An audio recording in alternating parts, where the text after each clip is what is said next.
Assalamualaikum warahmatullahi wabarakatuh. Salam sejahtera untuk kita semua. Om Swastiastu, Namo Buddhaya, Salam Kebajikan. Yang saya hormati kolega, guru-guru saya juga, pembicara dan tamu undangan yang hadir. Dan saya hormati para pembicara, Pak Scott Guggenheim, Ibu Nia Siskawati, teman saya, Dr. Hestu Prahara, yang pada hari ini akan berbagi perenungan dan juga refleksi mengenai pembangunan, satu istilah yang terus menjadi jantung perhatian dari antropologi sejak pertama kali berdiri. Kita sekarang tiba pada Kunchara Ningrat Memorial Lecture ke-22, usia yang sudah cukup matang sebagai sebuah lecture yang sedikit sekali dilakukan oleh disiplin lain. Saya merasa forum ini merupakan ruang bagi kita untuk kemudian membaca dan merelevankan kembali jejak pemikiran Profesor Kunchara Ningrat yang sejak awal sudah mengajarkan dari generasi ke generasi bahwa pembangunan memang tidak pernah semata-mata intervensi ekonomi, tapi juga adalah proyek kebudayaan. Ia bukan hanya kumpulan kebijakan, tapi sebuah proses panjang sejak kemerdekaan kita dalam konteks membangun future making. Yang dalam prosesnya tentu bersinggungan dengan bagaimana komunitas memahami diri, melihat perubahan, dan juga melihat relasinya dengan berbagai kebijakan-kebijakan. Antropologi sejak lama hadir untuk menafsirkan bagaimana pembangunan tersebut dijalankan di tingkat komunitas, juga dinegosiasikan, dialami, dan dirasakan dalam kehidupan sehari-hari.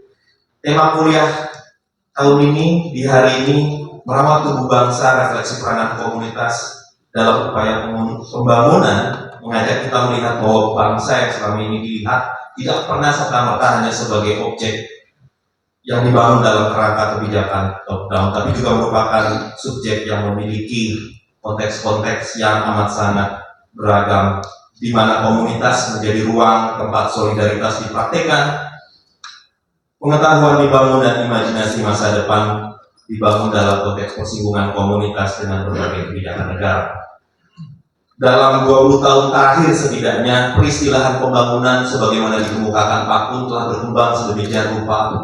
Di depan kita lihat peristilahan pembangunan berkelanjutan, hal yang mungkin di masa Pak Kun tidak pernah terbayang sebagai tambahan istilah dari pembangunan. Perubahan semakin cepat, geopolitik telah berubah, krisis iklim telah berjalan, dan isu-isu pergeseran kekuatan ekonomi telah berkembang. Bagaimanakah pembelajaran dan perubahan itu bisa kita refleksikan dari inisiatif tersebut? Dalam konteks tersebutlah Departemen Antropologi menyambut kolaborasi dengan Forum Kajian Antropologi Indonesia dalam tema tahun ini untuk membayangkan betapa relevannya pengelolaan keragaman dalam memahami pembangunan. Untuk merenungkan ulang kembali pembangunan yang sebelumnya terkadang selalu dipahami sebagai sesuatu yang top down, tapi dalam beberapa puluh tahun terakhir sebagaimana sudah dilakukan oleh Pak Scott dengan inisiatif bersama pemerintah, beberapa inisiatif atas community driven development sudah dijalankan. Saya pikir apa yang akan dilakukan dan didiskusikan hari ini bersama rekan-rekan, kolega, guru-guru saya akan melanjutkan kembali sebetulnya prinsip yang sudah sejak awal di antropologi dikemukakan dari Ruth Benedict, to make the world safe for human differences. Itu adalah hal yang sangat relevan untuk membaca kembali sebagaimana judul ini merefleksikan bagaimana peranan komunitas dalam pembangunan. Saya berharap melalui kuliah ini kita bisa dapat memperluas cakrawala pemikiran kita, melihat bagaimana sudut pandang komunitas dan bekerja bersama komunitas itu bisa kita refleksikan dalam respon perubahan tersebut. Dan bagaimana kemudian antropologi bisa berkontribusi tersebut untuk bisa merumuskan pertanyaan-pertanyaan yang relevan. Solusi akan hadir dari dalam basis ragam pertanyaan-pertanyaan di mana semua ditempatkan secara setara oleh akademisi, praktisi, komunitas, dan juga pengambil kebijakan. Terima kasih kepada panitia yang memungkinkan acara ini bisa berlangsung. Juga pada pembicara yang berkenan, saya senang sekali bisa hadir di sini mendengar kuliah yang akan diselenggarakan. Semoga diskusi hari ini memperkaya pemahaman kita semua, menjadi pijakan kita dalam konteks menggaungkan dan mengharus utamakan tempat dari komunitas dalam pembangunan bangsa, dan juga tidak hanya sekedar membangun tapi juga merawat. Dan Dari sudut pandang ini saya pikir pembangunan tidak hanya akan hadir dalam konteks penjelasan-penjelasan dan ringo-ringo peristilaan dari Manaraga ini, kantor pemerintahan ataupun juga kantor-kantor para ahli dan expert, tapi juga merangkak dari sudut pandang and point of view di mana komunitas adalah ujung tombak dari pembangunan. Mudah-mudahan refleksi utama ini bisa jadi titik utama dari komunitas-komunitas yang beragam. Selamat mengikuti pencarian Memorial Lecture ke-22 untuk semua. Saya akan tunggu sekali diskusi yang lunas dan insight-insight yang diperoleh dari pembicara kita. Sekian pembukaan dan sambutan saya. Selamat mengikuti pencarian Memorial Lecture. Terima kasih. Assalamualaikum warahmatullahi wabarakatuh. Selamat pagi. Terima kasih Bapak Iman atas sambutannya. Sambutan selanjutnya adalah Ketua FKI Bapak Iman Subuto. Bapak Bintang Subuto. Mari Bapak.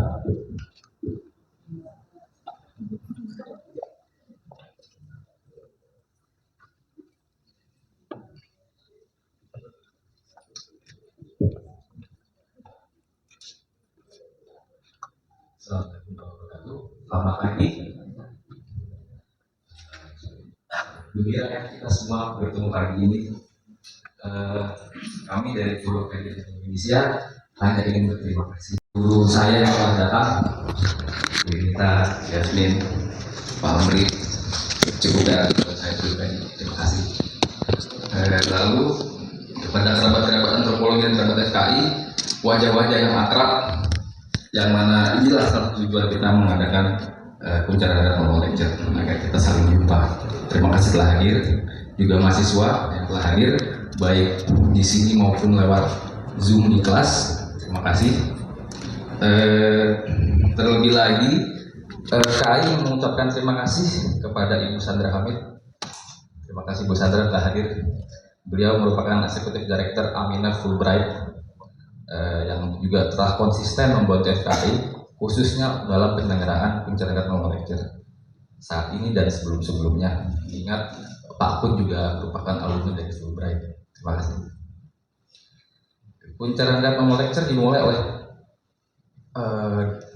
oleh para murid Profesor Pencernegara yang bertujuannya untuk mengingat kembali ajaran-ajaran Pak Kun yang mana masih relevan pada kondisi sosial saat ini. Dan kami secara konsisten menyelenggarakan setiap tahun sejak 2004. Bagaimanapun, KML tidak selalu mengulang ajaran Pak Kun, namun juga dapat mengkritik. Karena inilah base of learning, bahwa berpikir antropologis itu adalah menjadi lebih kritis. KML ini ingin menawarkan sebuah lecture yang memberikan hope dan kritikal. Dan kali ini kita akan menyimak dinamika posisi antropolog dan komunitas pada pembangunan masyarakat, di mana peran antropologi sudah banyak. Jadi, mari kita berefleksi sama-sama saat ini. Sekali lagi, terima kasih. Wassalamualaikum.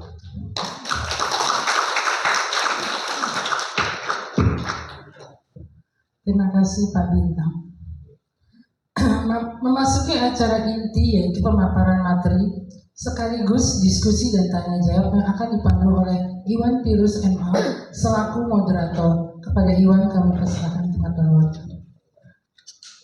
Saya panggil dulu Pak Scott Guggenheim untuk duduk di depan. Lalu Ibu Mia Siskawati silakan untuk duduk di depan, dan Pak Hestu Perhara dipersilakan mengambil posisinya. Saya duduk ya.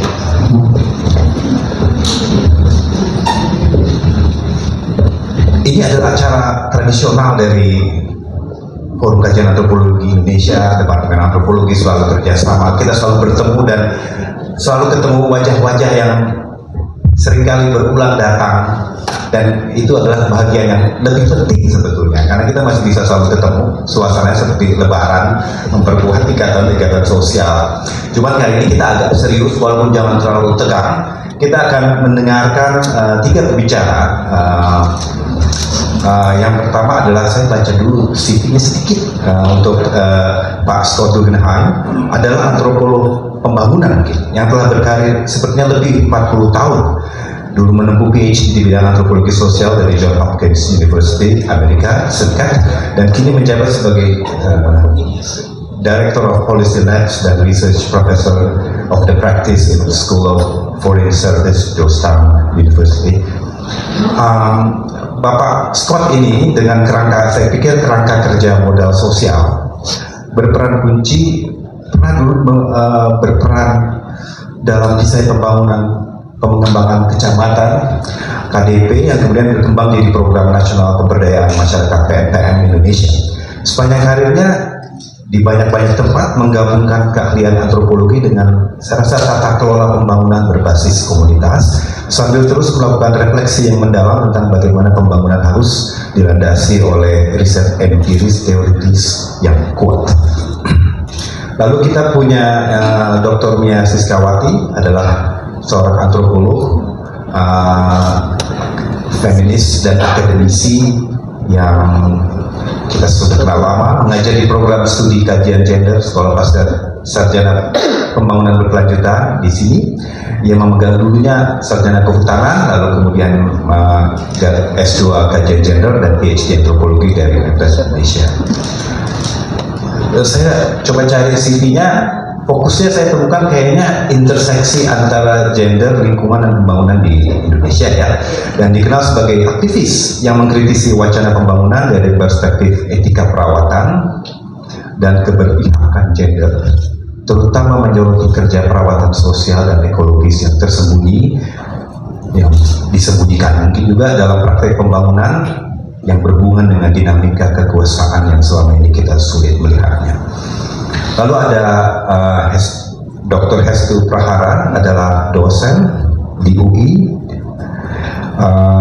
yang menempuh S1 kemudian S2-nya 2 kali, bisa sampai 2 kali ya, di Prancis. Lalu kemudian PhD dalam Development Studies di University of Auckland, Selandia Baru. Risetnya Hestu ini menyoroti imajinasi teknokratis, pembentukan subjektivitas atau personhood, dan praktik etnografi kritis dalam konteks pembangunan berbasis komunitas. Hestu itu sangat kritis terhadap cara pembangunan membentuk komunitas dan merawat tubuh. Jadi bagaimana sekarang memegang kuliah antropologi tentang pembangunan, yang artinya adalah bagaimana orang-orang subjek pembangunan itu dibayangkan atau membayangkan dirinya karena ada pembangunan. Jadi antropologinya sedikit lebih reflektif daripada di zamannya Pak Kun, kelihatannya kayak begitu. Juga memperhatikan tubuh perempuan sebagai medium pembentukan norma sosial dan moral baru dalam proyek-proyek pembangunan. Nah, pertama kita akan mulai dari Pak Scott Guggenheim. Saya baca papernya dan saya rasa paper yang sangat penting. Kemungkinan akan merefleksikan perjalanan 40 tahun. 40 tahun bekerja dalam lingkungan berbasis komunitas Indonesia. Lalu juga saya suka di paper itu Bapak bilang kita perlu slow embedded ethnography. Artinya etnografi yang kita lakukan itu sering terlalu cepat, sering terlalu berpacu pada target-target bisnis melayani struktur besar. Kita lupa bahwa kajian-kajian seperti itu terputus dengan dinamika komunitas yang natural dan sebetulnya lebih lambat. Pak Scott juga, mungkin juga dari kita semua, akan memperlihatkan bagaimana seharusnya kita membayangkan kembali komunitas itu. Karena kayaknya yang jadi masalah kan adalah modal sosial besar sekali kan Indonesia ini, tapi negara selalu mengikisnya. Tapi kemudian marah-marah kalau orang-orang tidak punya ikatan sosial. Jadi itu tuh dibawa pusing. Mudah-mudahan Pak Scott membicarakan itu karena saya juga pusing soal itu gitu. Untuk itu saya tidak bisa panjang. Saya persilakan Pak Scott sekitar 20 menit untuk mulai. Boleh. Ya.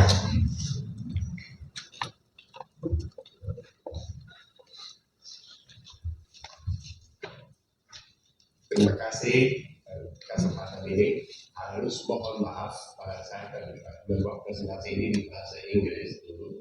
Tapi untuk saya tidak bisa membuat bahasa Indonesia. Ya, mohon maaf sebelumnya.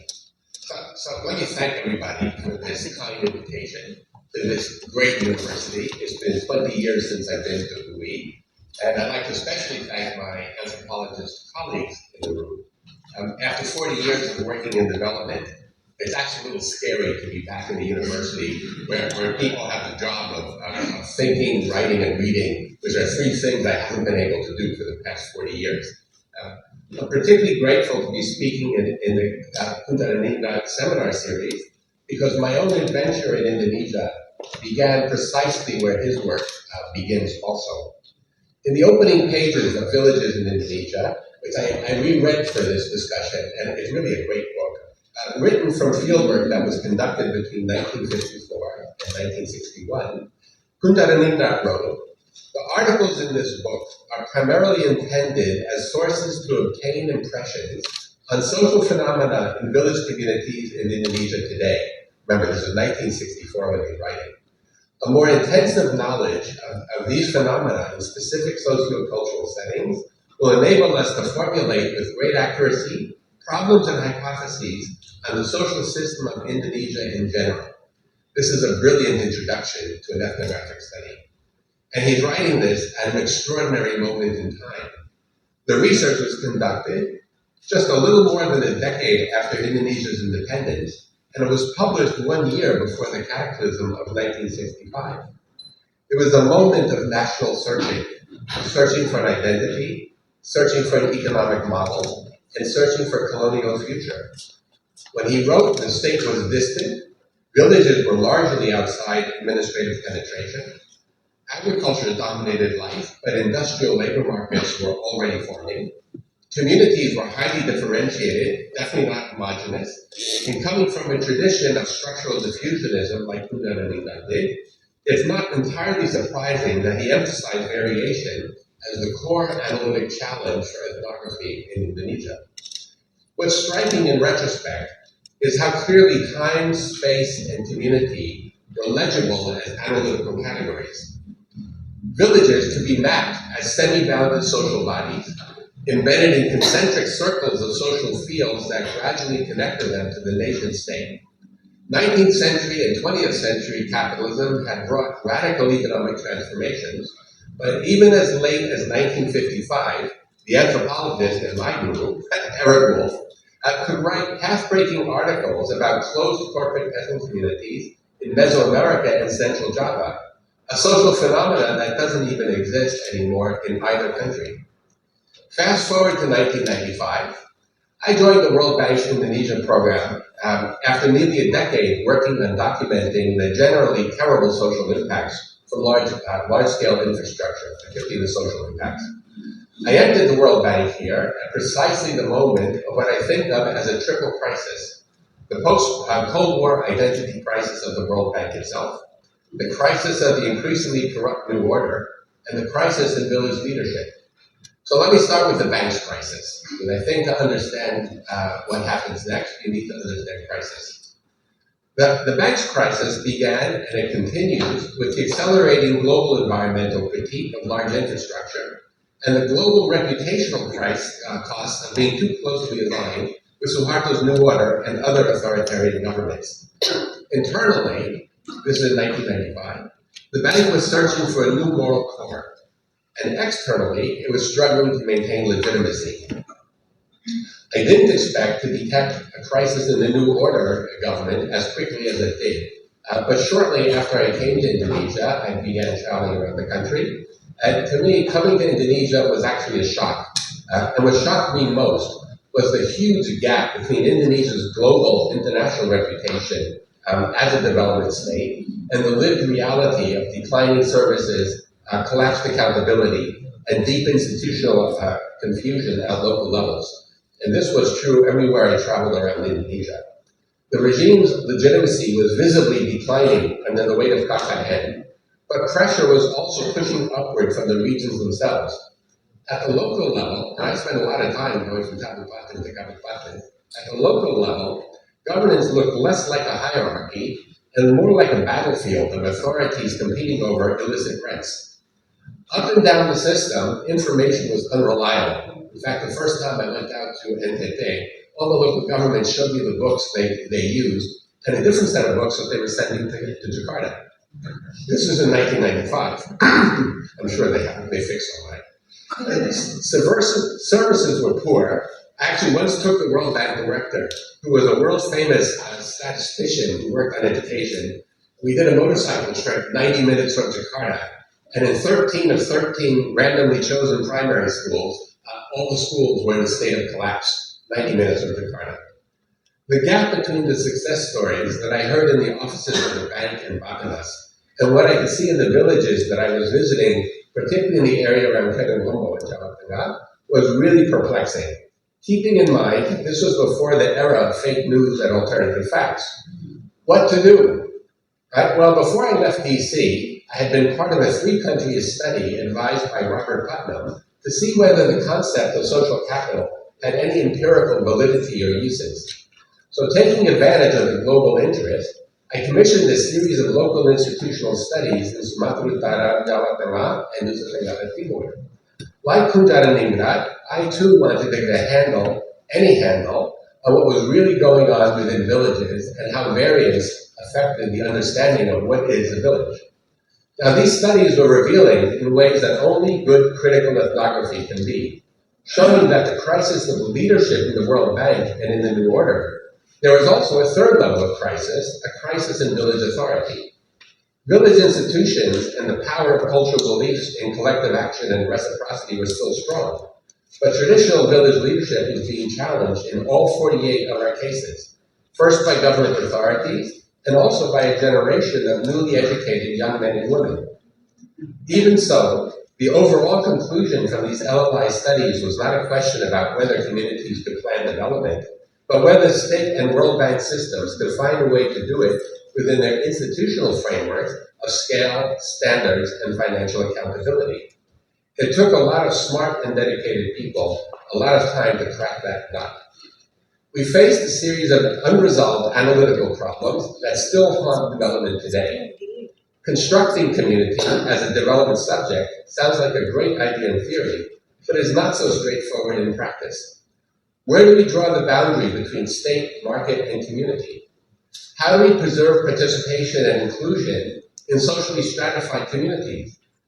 Can collective action overcome elite or even just patriarchal capture? How do you transfer public funds downwards while preserving both accountability and effectiveness? Who delivers services when state providers have no incentive to do so? And how do people make claims against authority when information and grievance channels go through state-run monopolies?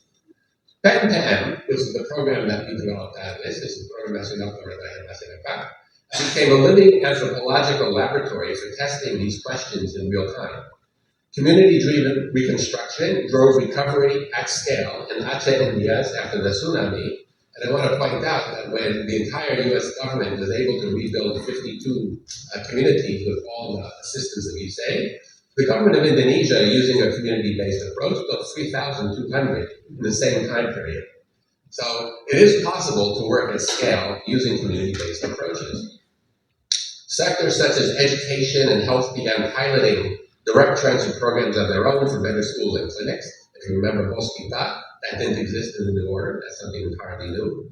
Kakav's work with an NGO that works with female-headed households led to improvements in social safety net targeting that found 3.2 million poor female-headed households that had been missed by every econometric measurement used by the government. Experiments in community-based natural resource management and the systematic pairing of anthropologists and economists to study corruption, all of this unfolded not as theory, but as contested practices. So for about 15 years, this community-driven model worked well. But in 2014, with the passage of the Village Law, previously convergent logics became sharply divergent. And this is a really important point. The government's earlier concern with reconnecting the state to communities shifted into a new political project, mobilizing village heads as a consolidated electoral constituency. The changing in logic from participatory planning upwards to extending the state downwards gutted the entire program. Public budgeting and budget transparency disappeared almost immediately. Sectoral decentralization reasserted itself through national targets and endless earmarking from Jakarta, rather than bottom-up planning and village-level decision-making. Facilitators became rule translators rather than agents of collective problem-solving, and even village heads became prisoners of paperwork flowing upwards. The bank itself became increasingly absorbed into project lending cycles, rather than the hands-on coach that it had been, and anthropology institutionally evaporated from this entire system. So by way of conclusion, I'd like to spend a little bit of time on how did being an anthropologist inside an institution run overwhelmingly by economists and engineers actually function. The first thing, and I'm speaking in the first person, one learns that every bureaucracy is a culture. And like every culture, you have to learn its language. You learn how instrumental reasoning replaces rights-based claims. You learn where power actually sits, almost always in the economic ministries. You learn that reform requires coalitions, not ideals. Bapenas, Home Affairs, Finance Ministries, Bupatis, DPRDs, and civil society. And you learn that controlling budgets matters more than controlling narratives. But most importantly, you learn to treat states as social systems in their own right. Systems that have incentives, contradictions, internal hierarchies, a culture, and vulnerabilities. You learn to work across disciplines, not because it is fashionable, but because no single discipline can describe how power actually moves. Looking back, some of what worked in my time in working with BAM was contingency and timing, in other words, luck. Right? The Asian financial crisis cracked open institutional space. People were confused in 1998. The local level institution studies gave us an x-ray of how villages actually organized just when doubts about new order style delivery were reaching policymakers. Impres Desa Tertinggal, IDT, was a program that could not have happened without a dictator like Suharto. But it had already cut through the clunky budgeting systems to show that direct transfers to villages were entirely possible. And people working on participatory water supply systems had already produced manuals on how to do consultations involving communities.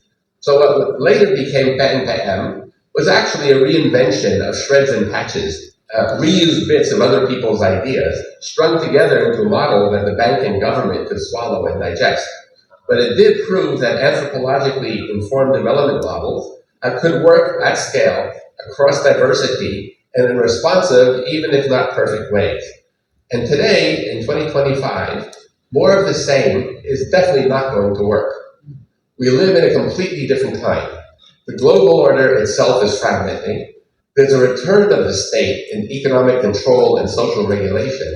And at the same time, communities have been penetrated as never before by both state and market. Political parties have entered village life in structural ways. Media saturates everyday experience. Gender roles, generational authority, labor mobility, and solidarity itself are all in rapid transition. In fact, it's no longer even clear what community means as an analytic unit. So what then is the role of anthropology today? I want to wrap up with 3 general areas of suggestion. My basic argument throughout this talk has been that development anthropology only does good applied work when it is deeply grounded in social theory and serious empirical research. PANPAM itself emerged from that grounding from Putnam-informed social capital theory, filtered through Kamala Tandakirana and her team's ethnographies of local institutions. The work of Tia Resmi, who's here today, to secure BPJS access for migrant workers for TKW, did not come from activism. It came from a PhD-level anthropological engagement with how bureaucracies function when they engage communities. If I could start my anthropological life over again, if I was born yesterday, there are 3 areas I would focus on. First is ethnography itself. Kunta Ningrat felt that 13 villages were needed in 1961 simply to understand the transformation of his era. Today's transformations are exponentially more complex. Capitalism, ecology, migration, digital media, commodity chains, food estates, mining, and climate collapse are reshaping villages faster than we can even conceptualize them. The village is now global. Children in Timor learn English on YouTube. Papuan communities are disrupted by global markets for food and minerals.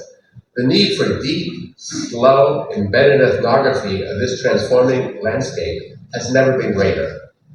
Second, the state should be an ethnographic subject. In the 1960s, the state was out there. Today, it is deeply embedded in everyday life of every Indonesian. We need Indonesian equivalents of the work already being done in India, Brazil, and Mexico on bureaucratic culture, on how citizens make claims on government, on the ethnography of corruption, not just its condemnation, and on the institutional contradictions that let good people and policies flower and flourish even inside a government bureaucracy. And third, I'd like to come back to my roots. I think social capital, culture, and collective action are a third area where anthropologists need to dive in even further. Indonesia remains one of the most socially cooperative societies on earth. We see it in rice sharing during crises, in disaster recovery, in COVID food libraries like they had out in Bali, in gotong royong that defy strictly instrumental logic. But these aren't timeless values. If we can understand what holds them together, maybe we can avoid driving them apart, which is a strong tendency right now. This will again require a multidisciplinary effort that can translate into a language that policymakers can hear. Raj Chetty, a very good economist, worked on interclass networks that not only showed that social capital built through cooperative action has long-term benefits for poverty reduction, but also that bad social policy can destroy the social capital, leaving behind poverty, crime, and alienation. Theda Skocpol, another brilliant sociologist, did a careful analysis of what explains the right-wing shift in America's working class. And she similarly picks apart the way that global trade and national politics undercut the basis of community and sharing in Western Pennsylvania, a gap that right-wing gun clubs rushed to fill in. This kind of scholarship on social capital, changing identities and public policy, is almost entirely absent in Indonesian development planning. The great paradox of Indonesia is this: the extraordinary stocks of social capital coexist with a development model that constantly erodes them. I'm not calling for romanticized villages that never existed. I'm not arguing against growth or to World Bank. I'm arguing that anthropologists have the tools to show, rigorously, how social capital actually translates into long-term welfare, resilience, political moderation, and economic inclusion, and how policy decisions silently destroy those assets when no one is measuring them and translating their findings into policies, programs, and projects that can preserve and build on this tremendous resource rather than bypass and destroy it. That, to me, is the frontier of development anthropology today. Not resisting the state, not worshiping the market, not freezing the village in time, but re-theorizing how collective life itself survives in an age of bureaucratic saturation, digital acceleration, and planetary uncertainty. Thank you very much.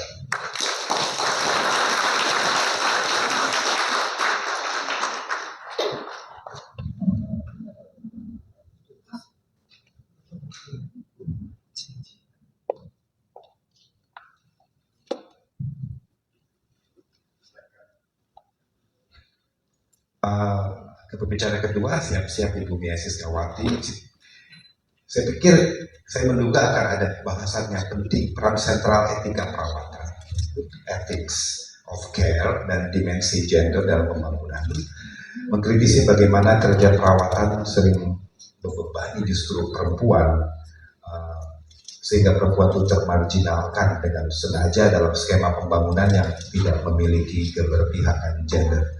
Jadi mungkin kita perlu suatu cerita yang reflektif tentang bagaimana program pembangunan yang sebetulnya hanya fokus pada infrastruktur, kemudian kan bergeser ke perawatan tubuh, khususnya melalui program kesehatan, nutrisi, dan pemberdayaan perempuan.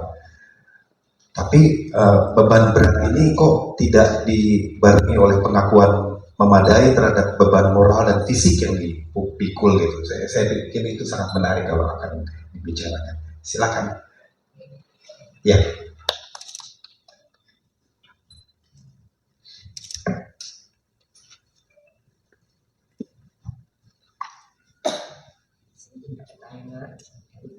Baik, Assalamualaikum warahmatullahi wabarakatuh. Selamat pagi, Ibu Bapak, kakak-kakak semua. Saya sangat berterima kasih diberi kesempatan untuk berbagi. Dan pada kesempatan ini saya ingin mengenang sebetulnya almarhum Mas Iwan Citra.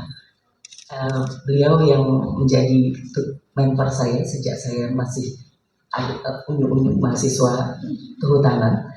Dan masih masa kehutanan, saya sudah tertarik antropologi. Mas Iwan bilang, terlanjur, lu udah bikin skripsi, terusin aja, nanti masuk pasca sarjana antropologi. Dan ketika Mas Iwan mendengar saya masuk antropologi di Amerika, S2, kemudian S3, Mas Iwan yang panggil saya pulang, tolong bantu saya di antropologi. Jadi terima kasih Mas Iwan Citra, juga Mbak Soraya Afif. Saya akan menggunakan kesempatan ini untuk melakukan refleksi sebetulnya tentang, dan refleksinya berasal dari refleksi personal, keterlibatan saya di dalam satu isu yang sangat erat dengan pembangunan, yaitu isu tentang perempuan adat, ya, perempuan dalam masyarakat adat. Dan saya akan menggunakan refleksinya sebetulnya dengan menggunakan pendekatan feminis antropologis atau antropologi feminis, kemudian antropologi terlibat atau engage antropologi, kemudian antropologi aktivisme dan etika perawatan. Semuanya akan saya ringkus. Dan saya akan mulai bahwa keterlibatan saya pada isu gender sebetulnya dimulai justru ketika saya menjadi mahasiswa kehutanan, sedang praktek lapang di hutan di Riau, masih hutan yang ada harimaunya, walaupun sudah dikelola oleh HPH tahun 89. Pada waktu itu pertama kali saya melihat ada perempuan-perempuan muda yang sering didatangkan di base camp tersebut. Satu-satunya perempuan di base camp itu adalah tukang masak, yang lainnya laki-laki. Saya satu di antara, cuma 3 di antara banyak mahasiswa kehutanan yang sedang praktek di sana. Saya bertanya, Ibu, siapa perempuan muda itu? Berkali-kali saya bertanya, kemudian setelah 1 bulan dijawab, oh itu adalah perempuan muda yang menjadi simpanan orang-orang yang bekerja di base camp. Siapa mereka itu?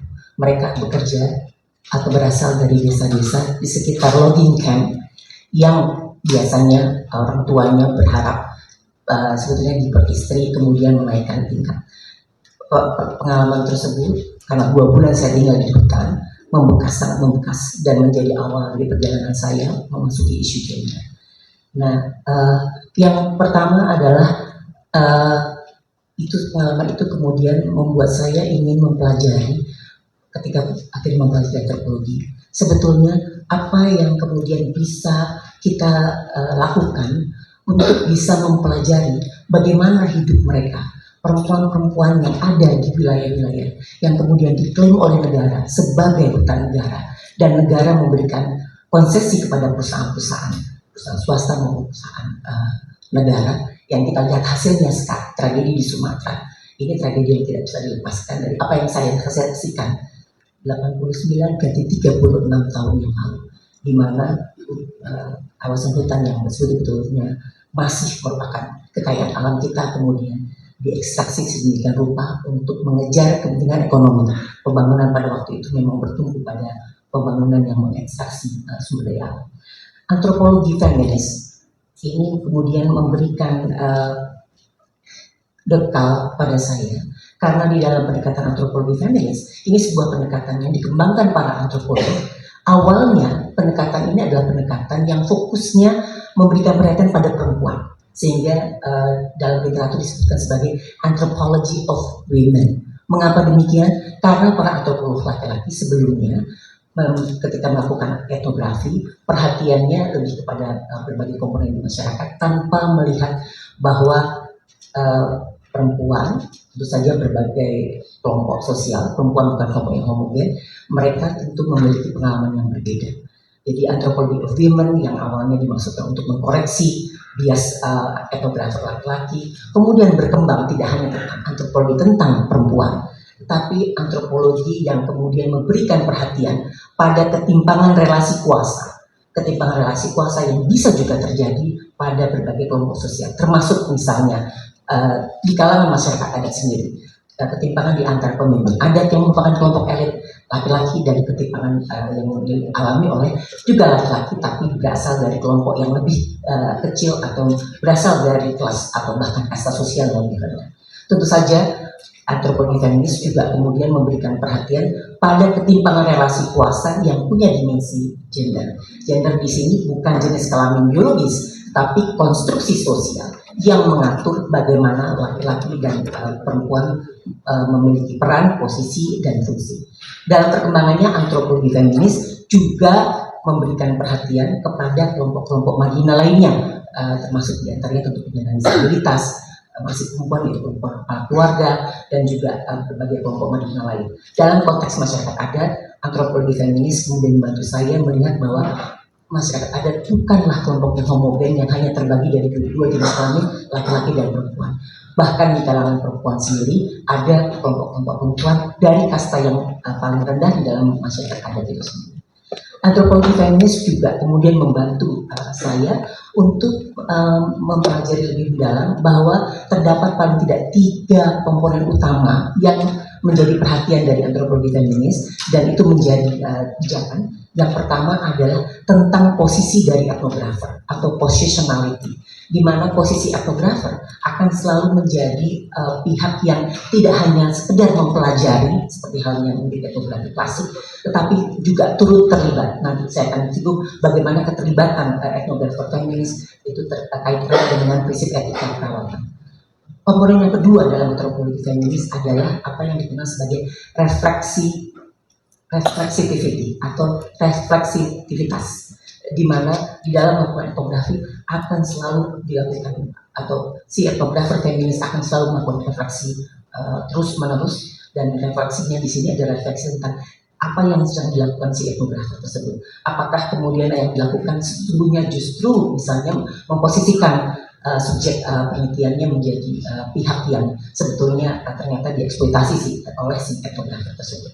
Yang ketiga, interseksionalitas, di mana etnografer feminis akan selalu melihat dimensi yang sangat kompleks di dalam komunitas yang sedang baik ia sedang pelajari atau ia sedang terlibat. Di mana interseksionalitas di sini fokus pada persinggungan antara berbagai dimensi sosial yang kemudian membentuk keragaman identitas. Di mana tadi saya sebutkan perempuan adat, kita bicara ada perempuan adat yang merupakan kepala keluarga, ada perempuan adat yang merupakan penyandang disabilitas, ada perempuan adat muda yang adalah penyintas kekerasan, ada perempuan adat muda yang dia adalah korban perkawinan anak, dan lain sebagainya. Itu adalah refleksi saya tentang bagaimana etnografi feminis kemudian membantu saya. Berikutnya, apa yang kemudian kita kenal sebagai engaged anthropology, atau untuk sementara dalam bahasa Indonesia bisa saya sebutkan sebagai antropologi yang terlibat, di mana ini adalah sebuah sebetulnya satu perspektif yang menempatkan baik etnografer atau antropologi itu sendiri maupun ilmu antropologi di dalam percakapan dan juga perdebatan di ranah publik, dan yang menjadi sumbangan bagi pengembangan terutama antropologi di sini, di mana antropologi terlibat atau engage antropologi, kemudian membuat para antropolog untuk tidak saja misalnya menghasilkan pengetahuan yang diproduksi sendiri, tetapi mulai ada kolaborasi dengan berbagai pihak yang terlibat dalam penelitiannya. Dan yang paling penting kemudian hasil penelitiannya juga digunakan untuk memberikan kontribusi bagi baik penyusunan kebijakan maupun program. Mungkin di sini nanti refleksi dari Pak Scott tentang bagaimana para antropologi dan juga nanti refleksi Mas Estu bagaimana para antropologi dalam penyusunan kebijakan dan pembangunan ini sebenarnya bisa menggunakan berbagai pendekatan yang dikembangkan dalam konsep engage anthropology. Yang berikutnya, karena ini sangat dekat dengan diri saya sendiri, yaitu ada sebuah perkembangan baru di antropologi yang beberapa pemikirnya menyebut sebagai anthropology of activism atau antropologi aktivisme, di mana yang menjadi perhatian ini bukan sekedar kolaborasi pengetahuan antara etnografer, antropolog dengan pihak yang diteliti, tetapi lebih jauh pendekatan ini memberikan perhatian pada upaya si etnografer maupun si antropolog maupun si peneliti atau praktisi yang dia adalah antropolog dalam rangka upaya dia terlibat dalam perjuangan untuk mengatasi berbagai bentuk ketidakadilan gender maupun ketidakadilan sosial lainnya. Dan yang paling penting, terlibat di sini bukan cuma terlibat karena empati, tapi terlibat dalam satu kolaborasi yang didasari pada semangat solidaritas dan juga semangat untuk mewujudkan transformasi. Transformasi di sini bukan cuma transformasi sekedar transformasi sosial, tapi transformasi yang memang mendasar. Berikutnya, etika perawatan. Ini ada satu pendekatan yang juga membantu saya untuk bisa memberikan perhatian tentang satu, yang pertama adalah dimensi moralitas, dan yang kedua dimensi pengambilan keputusan.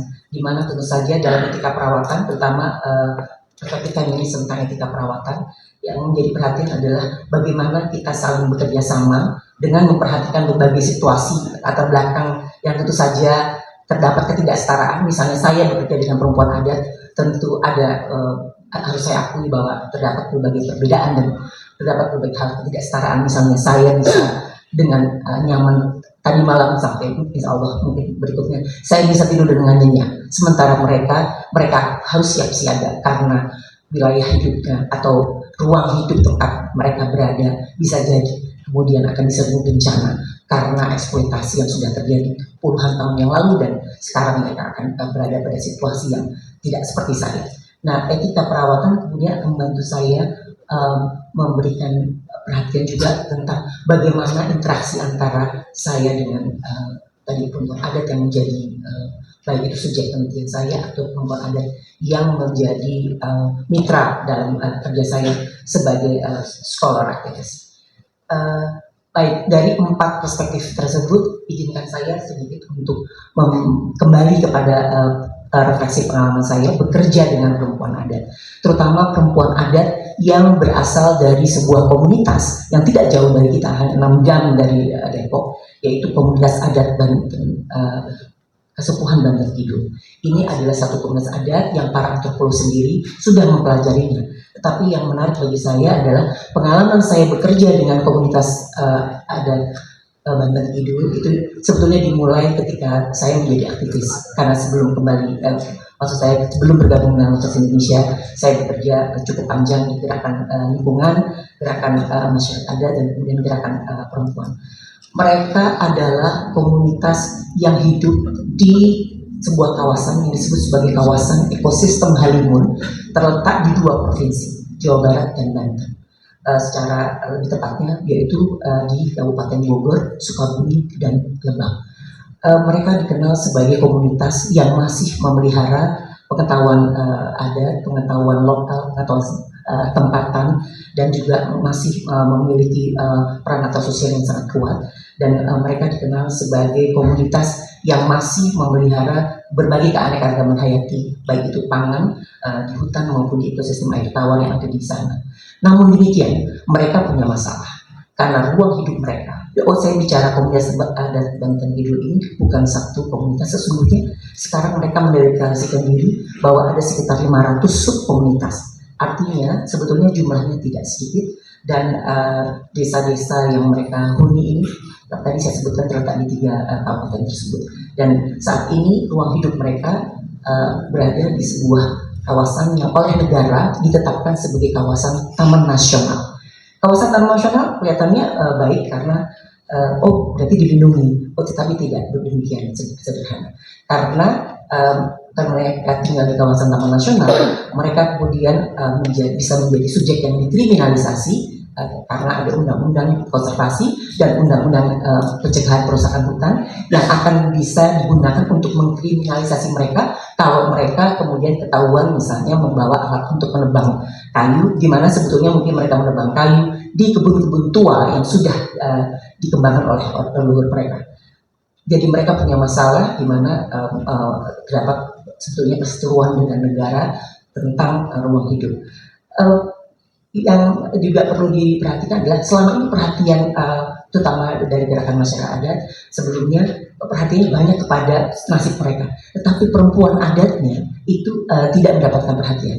Karena sebetulnya perempuan adat di Kesepuhan Banten Kidul ini menjadi satu pihak yang mengalami berbagai bentuk ketidakadilan, bukan hanya karena ruang hidup mereka diklaim oleh negara sebagai taman nasional yang membuat mereka memiliki keterbatasan dalam mengelola bahkan kebun tua maupun hutan yang sebelumnya mereka rawat sejak lama, tetapi juga mereka sering kali sejak zaman Orde Baru menjadi target pembangunan. Target pembangunan antara lain juga menjadi target untuk keluarga berencana. Dan polisi hutan seringkali terlibat bahkan dalam upaya untuk merekrut mereka untuk ikut serta dalam sosialisasi keluarga berencana dengan menggunakan kata-kata seperti ini. Kalian harus ikut serta dalam program keluarga berencana, karena kalau tidak anak kalian banyak dan kalian akan terus merambah hutan. Jadi identitas mereka sebagai perempuan adat yang kemudian dari faksi kacamata negara dianggap kemudian sebagai pihak yang merampas hutan, itu juga digunakan untuk sebetulnya menempatkan perempuan di posisi yang tersudut. Nah, kembali ke kisah mereka, setelah perjalanan panjang, akhirnya mereka bisa berjuang bersama-sama dalam gerakan masyarakat adat dan termasuk beberapa orang tentu saja akademisi dan saya sebagai scholar aktivis juga terlibat. Mereka mendapatkan SK hutan adat yang pertama dari negara. Ini satu komunitas yang mendapatkan pertama kali SK hutan adat. Perempuan adat terlibat dalam keseluruhan proses dan mereka juga ikut hadir di istana pada waktu itu. Akan tetapi ketika SK hutan adat sudah di tangan mereka dan mereka sesungguhnya punya otonomi untuk mengelola hutan adatnya, ternyata mereka justru ditinggalkan oleh komunitasnya sendiri dan bahkan beberapa LSM pendamping melupakan perempuan adat. Dan rencana untuk mengelola hutan adatnya menjadi satu wilayah kebun kopi yang mereka anggap itu paling aman karena tidak perlu menebang hutan dan kopi dianggap itu komersial, itu ditentang oleh para perempuannya dan mereka mengatakan kalau kalian mengubah menjadi hutan kopi, kebun kopi, sementara sebetulnya hutan adat yang akan dijadikan kebun kopi itu adalah sumber pangan keluarga-keluarga kita dan sumber pangan dari komunitas kita. Ini adalah refleksi sederhana yang menggambarkan bagaimana bahkan sebuah komunitas yang sejak awal didampingi sudah memberikan perhatian pada perempuan, ketika legalitas sudah di tangan dan komunitasnya sendiri sedang bergerak untuk menyusun rencana pembangunan skala kecil di hutan adat mereka, ketika perempuan tidak dilibatkan, kemudian yang terjadi adalah sebetulnya ada sebuah resiko di mana hutan yang menjadi sumber pangan obat-obatan selama ini bisa jadi kemudian justru dirusak oleh komunitasnya sendiri, karena sebelumnya mereka berpikir bahwa ada satu komoditas baru kopi yang sedang menjadi tren di kalangan gerakan lingkungan dan pendukung gerakan masyarakat adat, dianggap itu bisa mensejahterakan. Lagi-lagi ini sebuah refleksi di mana ketika kita memberikan perhatian kepada perempuan adat dengan segala permasalahannya, dan ini kemudian kalau kita menggunakan refleksinya dengan menggunakan antropologi feminis, saya bisa melihat bagaimana kemudian dari hasil proses refleksi bersama bekerja dengan mereka, di mana bukan cuma memperhatikan supaya mereka dilibatkan, tapi memberi ruang pada perempuan adat untuk bisa menjadi dirinya sendiri dan kemudian mereka sendiri ikut serta terus-menerus dalam pengambilan keputusan, tidak hanya pengambilan keputusan di tingkat keluarganya, tetapi juga di tingkat komunitasnya. Refleksi dari antropologi aktivisme di sini adalah harus diakui banyak dari kami teman-teman aktivis, mungkin saya sendiri kadang-kadang melakukan seperti itu, di mana kemudian dalam rangka memperjuangkan nasib mereka, upaya untuk bisa merebut pengakuan dari negara seringkali kemudian meninggalkan perempuan, juga meninggalkan kelompok marginal. Dan dari refleksi etika perawatan, sesungguhnya ketika kita memberikan perhatian pada dimensi perawatan, termasuk dimensi perawatan yang sebetulnya sudah dilakukan oleh para perempuan, mereka selain mereka merawat keluarganya, mereka juga merawat ruang hidupnya dan upaya mereka untuk merebut kembali tadi kawasan hutan adat yang sebelumnya itu adalah tempat mereka menyediakan pangan dan obat-obatan bagi keluarganya. Itu sebuah refleksi di mana ternyata baik itu rencana pembangunan, dan ini adalah refleksi kecil karena ini mereka sedang merencanakan pembangunan di skala mereka sendiri, ketika menggunakan etika perawatan dan ini diusulkan oleh para perempuan, kita bisa melihat bahwa yang bisa terjadi kemungkinan dimensi keberlanjutan akan terus diperhatikan, dan dimensi keberlanjutan di sini, dimensi keberlanjutan yang sangat hakiki, yaitu isu pangan dan juga isu pengetahuan yang dimiliki oleh para perempuan. Demikian refleksi saya, Mas Iwan dan Ibu Bapak semua. Terima kasih. Assalamualaikum warahmatullahi wabarakatuh.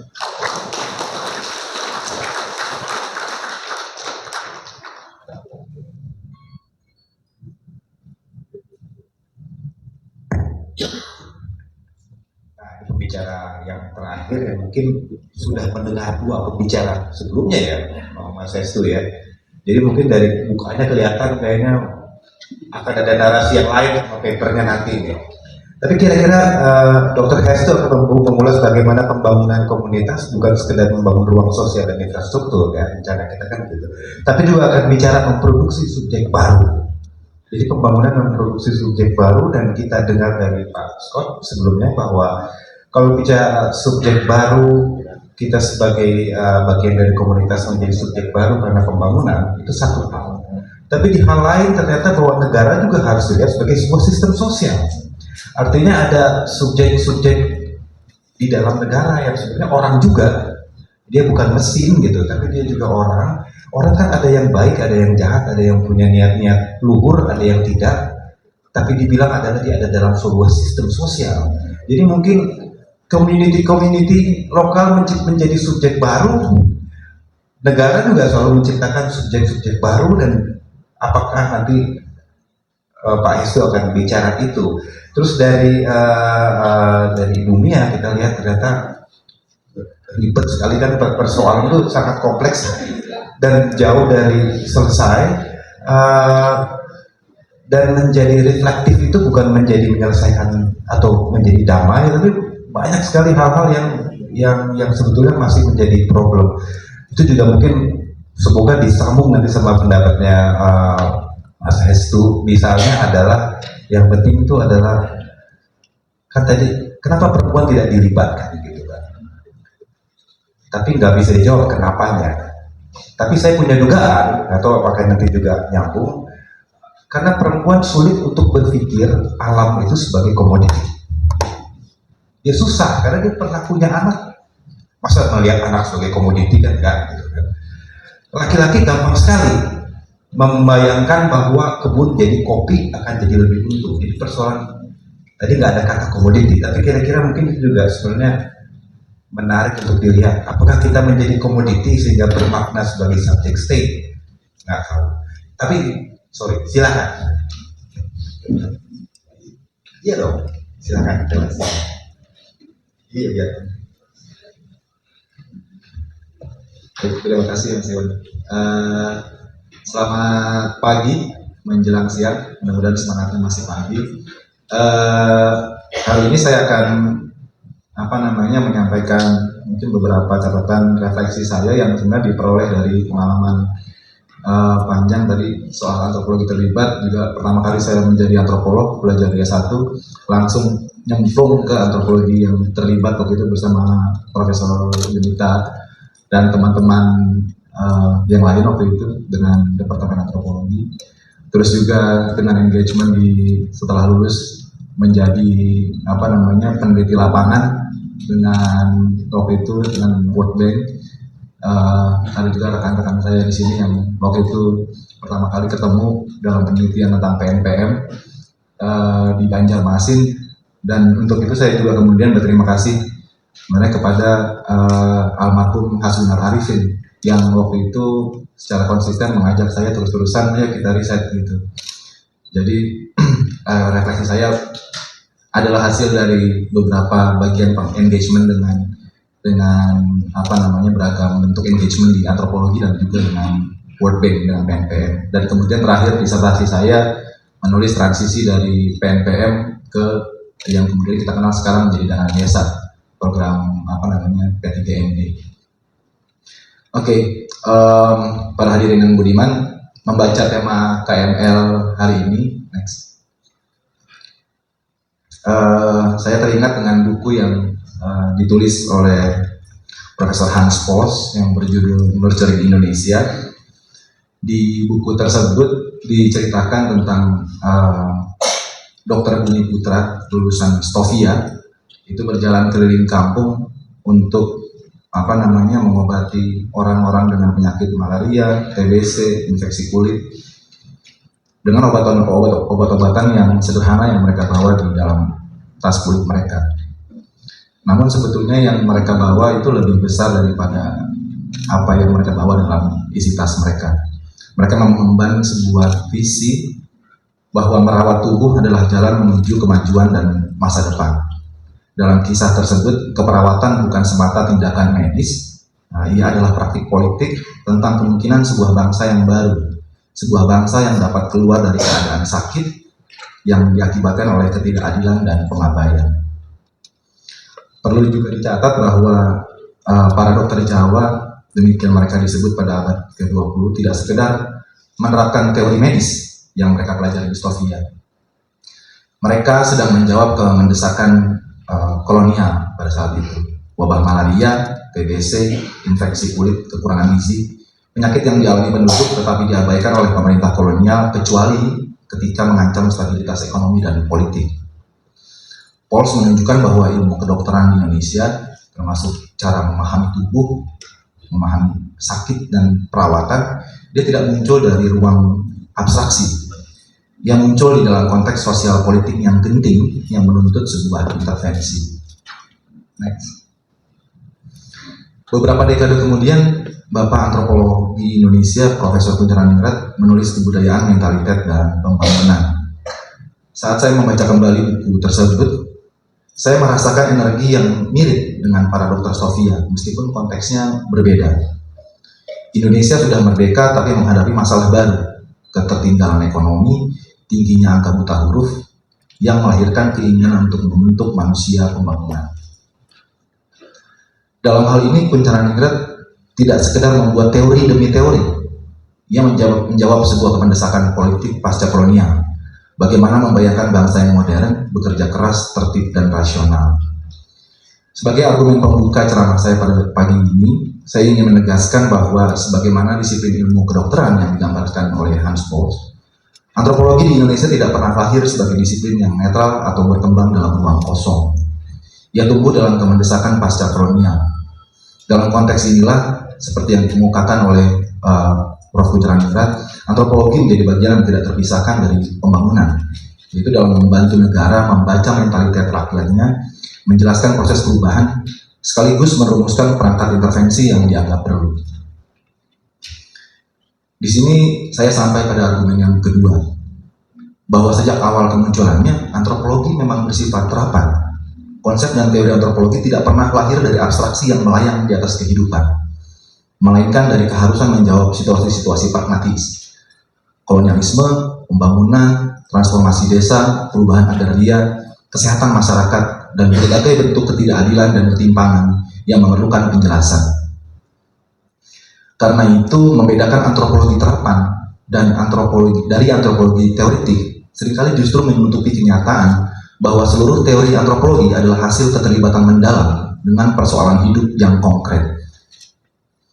Pertanyaannya bagi kita sekarang bukan apakah antropologi bersifat terapan atau tidak, tapi bagaimana kita memahami praktik antropologi dalam konteks kemendesakan baru yang kita hadapi hari ini. Next. Para hadirin yang budiman, ketika kita menyebut kata komunitas, kita sering membayangkan sesuatu yang sudah ada. Sekumpulan warga yang hidup berdampingan, saling mengenal, saling membantu, saling bergotong royong. Namun dalam sejarah pembangunan di Indonesia, kita lihat bahwa komunitas bukan sesuatu yang kemudian dianggap natural saja. Komunitas adalah sesuatu yang juga dibentuk, didefinisikan, lalu diintervensi. Saya ingin membawa kita sejenak ke hari tahun 90-an, ketika Indonesia tadi seperti yang diceritakan oleh Pak Scott dihantam krisis multidimensi, di mana kemudian muncul program KDP, Kecamatan Development Program, yang kemudian menjadi program nasional pemberdayaan masyarakat dan akhirnya menjadi program dana desa. Program-program ini sering kemudian dipuji sebagai upaya demokratisasi dari bawah. Musyawarah desa diperkuat, partisipasi warga didorong, dan alokasi dana diarahkan langsung ke desa. Tapi dalam amatan saya, KDP dan program-program yang terakhir kemudian dana desa, dia melakukan sesuatu yang jauh lebih mendasar. Bahwa program ini mendefinisikan juga apa itu komunitas. Siapa yang dianggap warga yang sah, siapa yang memiliki suara desa, mewakili suara desa, dan bagaimana aspirasi harus disampaikan melalui proposal dan musyawarah. Dalam hal ini komunitas menjadi terbaca, terukur, dan siap diorganisir melalui indikator, survei baseline, penilaian modal sosial, hingga ranking kemiskinan. Di titik inilah istilah modal sosial menjadi bahasa baru dalam pembangunan. Ia tidak hanya dipakai untuk menjelaskan efektivitas program, tapi juga menjadi norma penilaian. Sebuah komunitas dianggap kuat atau lemah, partisipatif atau tidak, layak atau kurang layak menerima bantuan. Fokus pembangunan bergeser dari infrastruktur ke relasi sosial, dari institusi ke perilaku warga. Komunitas kemudian dalam pengertian yang teknokratis tidak lagi sekedar ada, melainkan ia harus dihasilkan. Nah, transformasi atau yang diakibatkan oleh sebenarnya intervensi ini tidak hanya berhenti pada level hubungan sosial saja, tapi bergerak lebih dalam, lebih intim menuju tubuh. Insight ini juga saya peroleh dari sebenarnya keterlibatan saya dalam riset tentang pencegahan stunting bersama Pusat Kajian Gender dan Seksualitas FISIP UI yang didanai oleh Koneksi. Kita lihat bahwa bagaimana perempuan itu jadi pusat dari apa yang disebut dengan pemberdayaan. Ada kelompok perempuan, musyawarah perempuan, kelompok simpan pinjam, dan berbagai kegiatan kesehatan, termasuk yang kemudian terakhir berkaitan dengan pencegahan stunting. Perempuan diposisikan sebagai jantung komunitas, sekaligus medium untuk membentuk komunitas ideal yang responsif dan bertanggung jawab. Komunitas jadi ruang produksi subjek, dan tubuh perempuan menjadi lokus intervensi. Melalui audit kegiatan, pelatihan gizi, pencatatan berat badan, hingga kelas parenting. Negara membentuk imajinasi baru tentang ibu yang baik, warga yang peduli, dan perempuan yang disiplin. Program komunitas berubah menjadi program perawatan tubuh, bukan hanya tubuh mereka sendiri, tapi juga tubuh anak, tubuh keluarga, dan tubuh komunitas. Maka membangun komunitas menjelma menjadi mengatur cara-cara merawat tubuh, dan tubuh perempuan menjadi pintu masuk bagi agenda-agenda pembangunan yang lebih luas, dari pengurangan kemiskinan, ketahanan pangan, hingga pada hari ini penanganan stunting. Dari sini saya lihat garis lurus menuju penelitian saya tentang politik perawatan, volunteerism, dan beban kerja kader perempuan dalam intervensi stunting. Yang dulu kita temui dalam program-program sebelumnya, kita lihat pada hari ini bagaimana tubuh perempuan menjadi situs utama keberhasilan program. Keberhasilan stunting misalnya bergantung pada tindakan harian para ibu, dan terlebih lagi pada kerja senyap para kader yang menjadi perpanjangan tangan negara.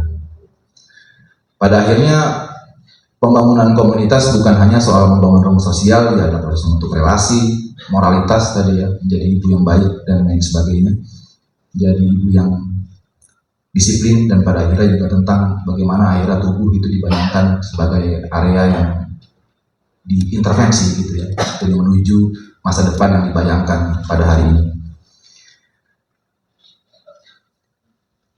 Terakhir mungkin penutup, next. Sebagai penutup, saya ingin mengatakan bahwa jika ada satu yang mungkin kita perlu waspadai dalam sejarah pembangunan sampai hari ini adalah kecenderungan membayangkan kemajuan sebagai sesuatu yang tunggal, sebuah jalan lurus yang harus diikuti oleh semua komunitas, semua keluarga, semua tubuh. Inilah yang membuat pembangunan mulai jatuh pada teknokrasi, satu model, satu indikator, satu tata kelola yang dapat dianggap sebagai cara untuk menjelaskan semua kehidupan. Di sini antropologi menemukan perannya melalui metode kerja etnografi, making the strange familiar dan making the familiar strange. Sebagian dari kerja antropologi adalah membuat yang asing menjadi akrab, tapi dalam antropologi tentang pembangunan misalnya, kemampuan yang paling kritis justru kebalikannya, membuat sesuatu yang sudah terlalu akrab menjadi asing kembali. Komunitas misalnya yang kita anggap natural, pemberdayaan yang kita selalu anggap pasti baik, indikator yang kita anggap objektif, ibu yang baik yang kita anggap universal. Dengan mengasingkan hal-hal ini, etnografi membuka ruang refleksi. Kita dapat melihat relasi kekuasaan di dalamnya, beban kerja yang tidak terlihat dan tersembunyi, pengetahuan yang diabaikan, dan kemungkinan hidup yang tidak sesuai karena tidak muat dengan kerangka-kerangka dan program-program teknokratik. Dalam arti ini, etnografi pembangunan bukan hanya kritik, ia adalah alat untuk membayangkan dunia yang lebih luas dari definisi kemajuan tunggal. Antropologi menjadi terapan justru ketika ia menunjukkan bahwa kehidupan manusia selalu jamak, selalu dinegosiasikan, dan selalu mengandung alternatif. Terima kasih.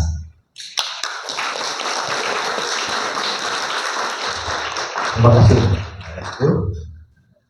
Jadi 3 pembicara sudah memberikan cerita pendek ide-ide pentingnya ya. Banyak hal-hal yang baru bisa dicatat. Saya pikir